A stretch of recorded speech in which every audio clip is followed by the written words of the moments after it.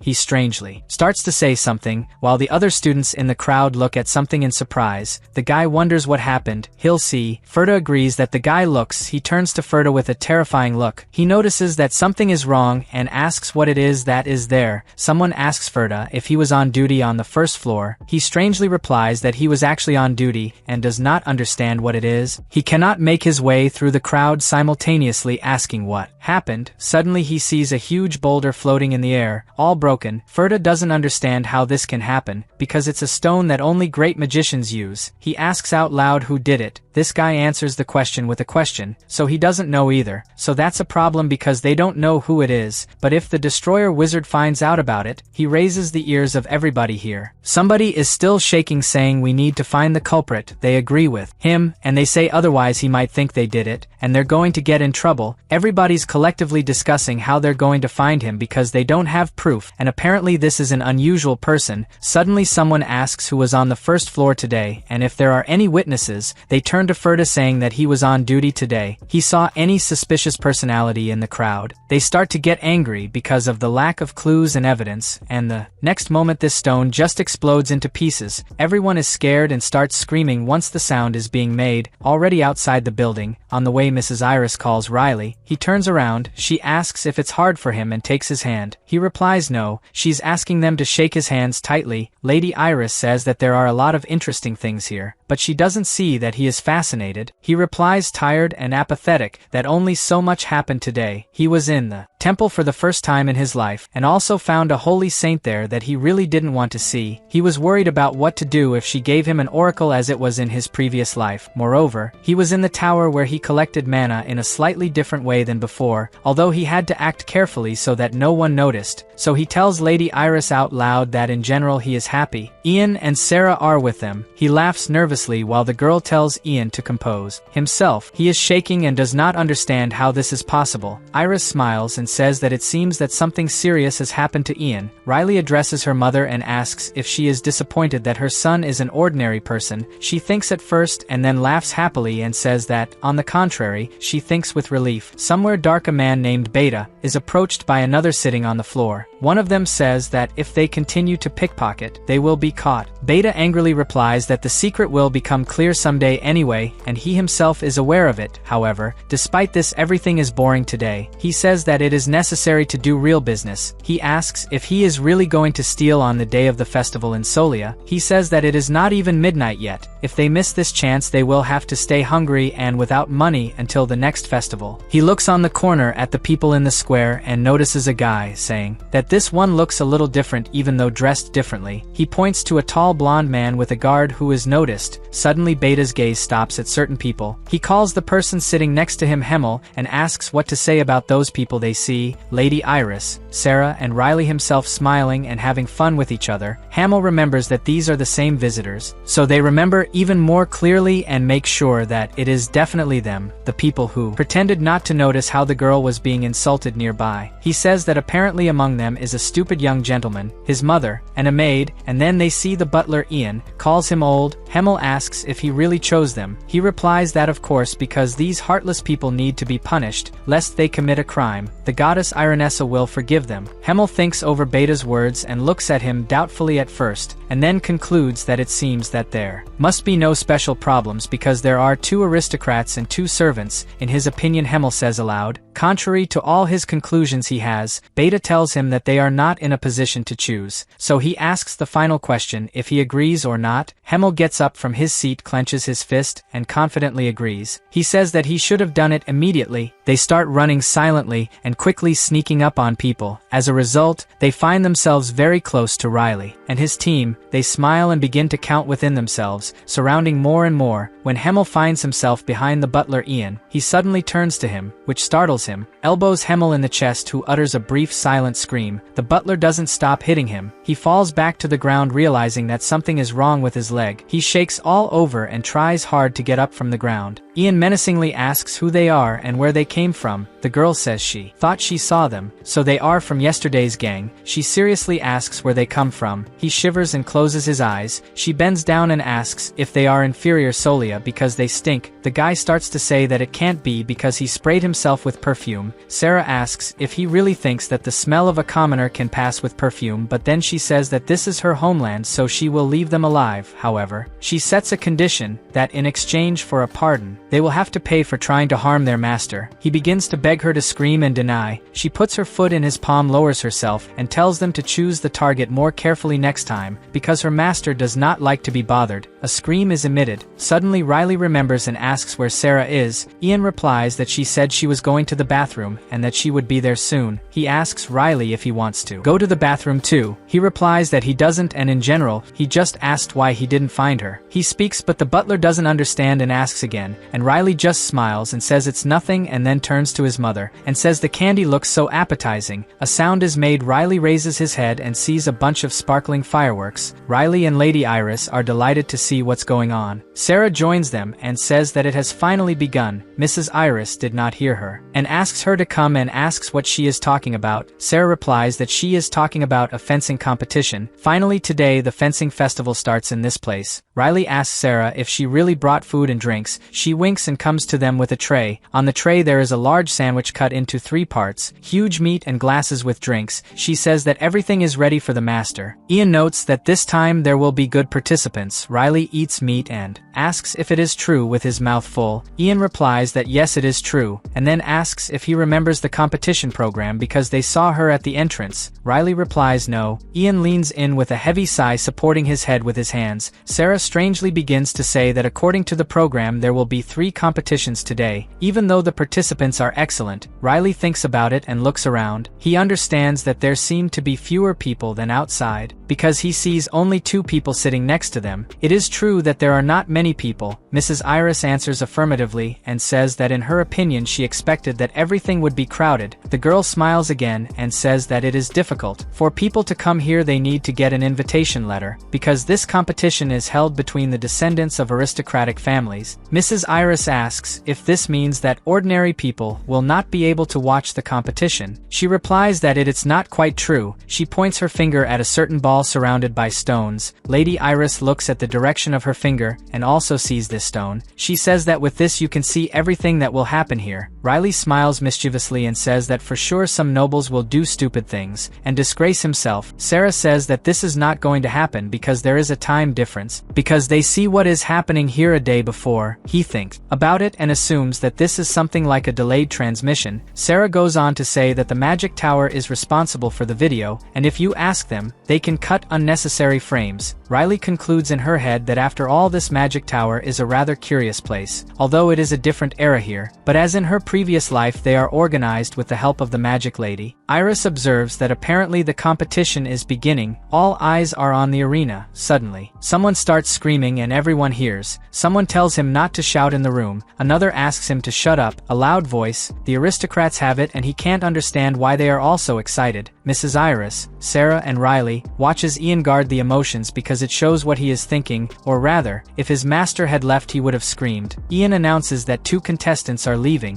one of whom is from the Warren clan and the other from the Dry clan. He says that both families are known for their swordsmen, although not as much as Iolita. According to him 2 people go out and adore each other. The judge raises his hand as a sign of the beginning. Sarah happily shouts that they are finally starting. Riley is seemingly indifferent seeing the others in the arena. These 2 from different clans fight with swords. They attack each other then jump off each other and again approach with an attack with big swings. Riley scratches her face and says without emotion that it is not interesting at all to a certain extent. Ian clarifies that if he is really interested. Riley leans back and responds affirmatively saying that it is possible to contemplate techniques that he has not seen before. He thinks to himself that he used to be sure that there are no such techniques in the world that he does not know, but then he has seen new techniques, so it is unusual for him. Then Riley says out loud that it's like cute kids playing with toys. Then he says, admitting that it made it sound weird, but he just had a slightly boring interest, and at the same time interesting that it looked cute. Sarah says that even goblins can destroy his master. Ian says that in this case it would be good for him to participate in person. Riley briefly replies that he is lazy, and that Ian does not understand how he can be lazy. The Prota says that he likes his nickname Lazy Swordsman, and he is actually telling the truth. Ian freezes and asks if this is not a joke. He wonders why he has so much talent, why he has such a tired expression on his face. Why does he hide his skills in his real face? Why does he go with this nickname of a lazy swordsman? What is the reason why he is called? Does he wake up from his thoughts? Lady Iris says that in her opinion so that Jean has a more interesting life, it is necessary to find him a bride, so she asks his opinion. After these words Riley chokes on a drink. He turns to his mother and asks if she is serious about it. She smiles and replies that she is naturally joking, and says that Ian just had such a concentrated expression on his face. Riley gets up from his seat and says he's going to the bathroom. He walks down the aisle and wonders what else is this talk about the bride. Suddenly someone calls him. He sees a man with blue hair and a woman with long red hair. This Mr. with blue hair says he was arrogant earlier. Riley doesn't seem to remember. Ian tells him that in his opinion he was rude. The guy says that all this seems children's jokes. He may not know how much effort the contestants put into the preparation.